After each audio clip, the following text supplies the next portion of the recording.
ನಮಸ್ಕಾರ, ನಾನು ನಿಮ್ಮ BR ನಾಯ್ಡು. ಗ್ರಾಮೀಣ ಭಾಗದ ಬಡ ಜನರ ಪಾಲಿನ ಆಶಾಕಿರಣವಾಗಿದ್ದ ಮಹಾತ್ಮ ಗಾಂಧಿ ರಾಷ್ಟ್ರೀಯ ಗ್ರಾಮೀಣ ಉದ್ಯೋಗ ಖಾತರಿ ಯೋಜನೆ ಅಂದರೆ ನರೇಗಾ ಇಂದು ಅತಂತ್ರ ಸ್ಥಿತಿಯಲ್ಲಿದೆ. ಲಕ್ಷಾಂತರ ಕೂಲಿ ಕಾರ್ಮಿಕರ ಬದುಕಿಗೆ ಆಧಾರವಾಗಿದ್ದ ಈ ಯೋಜನೆಯ ಭವಿಷ್ಯಕ್ಕಾಗಿ ರಾಜ್ಯ ಸರ್ಕಾರ ಇದೀಗ ಸುಪ್ರೀಂ ಕೋರ್ಟ್ ಮೆಟ್ಟಿಲೇರಲು ನಿರ್ಧರಿಸಿದೆ. ಈ ವಿವಾದದ ಹಿನ್ನೆಲೆ ಏನು ಎಂಬುದನ್ನು ನೋಡೋಣ.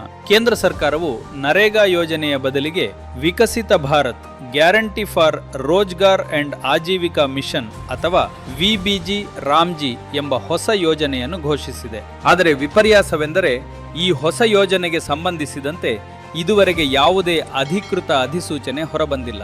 ಪರ್ಯಾಯ ವ್ಯವಸ್ಥೆಯನ್ನು ಕಲ್ಪಿಸದೇ ಇರುವುದರಿಂದ ನರೇಗಾ ಅಡಿಯಲ್ಲಿ ನಡೆಯುತ್ತಿದ್ದ ಕಾಮಗಾರಿಗಳು ಸ್ಥಗಿತಗೊಳ್ಳುವ ಭೀತಿ ಎದುರಾಗಿದೆ. ಈ ಗಂಭೀರ ಪರಿಸ್ಥಿತಿಯನ್ನು ಚರ್ಚಿಸಲು ಗುರುವಾರ ನಡೆದ ರಾಜ್ಯ ಸಚಿವ ಸಂಪುಟ ಸಭೆಯಲ್ಲಿ ಮಹತ್ವದ ತೀರ್ಮಾನ ಕೈಗೊಳ್ಳಲಾಗಿದೆ. ಸಭೆಯ ಬಳಿಕ ಕಾನೂನು ಸಚಿವ HK ಪಾಟೀಲ ಅವರು ಕೆಲವು ಪ್ರಮುಖ ಅಂಶಗಳನ್ನು ಸ್ಪಷ್ಟಪಡಿಸಿದರು. ಮೊದಲನೆಯದಾಗಿ, ರಾಜ್ಯಗಳೊಂದಿಗೆ ಸಮಾಲೋಚನೆ ನಡೆಸದೆ ಏಕಪಕ್ಷೀಯವಾಗಿ ಯೋಜನೆಯನ್ನು ರದ್ದುಗೊಳಿಸಿರುವುದು ರಾಜ್ಯಗಳ ಸಾಂವಿಧಾನಿಕ ಹಕ್ಕುಗಳ ಉಲ್ಲಂಘನೆಯಾಗಿದೆ ಎಂದು ಅವರು ಹೇಳಿದ್ದಾರೆ. ಎರಡನೆಯದಾಗಿ, ಗ್ರಾಮೀಣ ಬಡವರ ಹಿತದೃಷ್ಟಿಯಿಂದ ನರೇಗಾ ಕಾಯ್ದೆ 2025 ಮುಂದುವರಿಸುವುದು ಅನಿವಾರ್ಯವಾಗಿದೆ ಎಂದು ಸರ್ಕಾರ ಸ್ಪಷ್ಟಪಡಿಸಿದೆ. ಮೂರನೆಯದಾಗಿ, ಹೊಸ ಯೋಜನೆ ಬಗ್ಗೆ ಸ್ಪಷ್ಟತೆ ನೀಡದೆ ಹಳೆಯ ಯೋಜನೆಗೆ ಬೇಕಾದ ಅನುದಾನವನ್ನೂ ಬಿಡುಗಡೆ ಮಾಡದಿರುವ ಕೇಂದ್ರದ ಧೋರಣೆ ಬಡ ಕಾರ್ಮಿಕರ ಬದುಕಿನ ಮೇಲೆ ಗಂಭೀರ ಪರಿಣಾಮ ಬೀರುತ್ತಿದೆ ಎಂದು ಸರ್ಕಾರ ಆತಂಕ ವ್ಯಕ್ತಪಡಿಸಿದೆ. ಹೀಗಾಗಿ ಗ್ರಾಮೀಣ ಕಾರ್ಮಿಕರ ಹಿತ ಕಾಪಾಡಲು ಹಾಗೂ ನರೇಗಾ ಯೋಜನೆಯನ್ನು ಯಥಾವತ್ತಾಗಿ ಮುಂದುವರಿಸಲು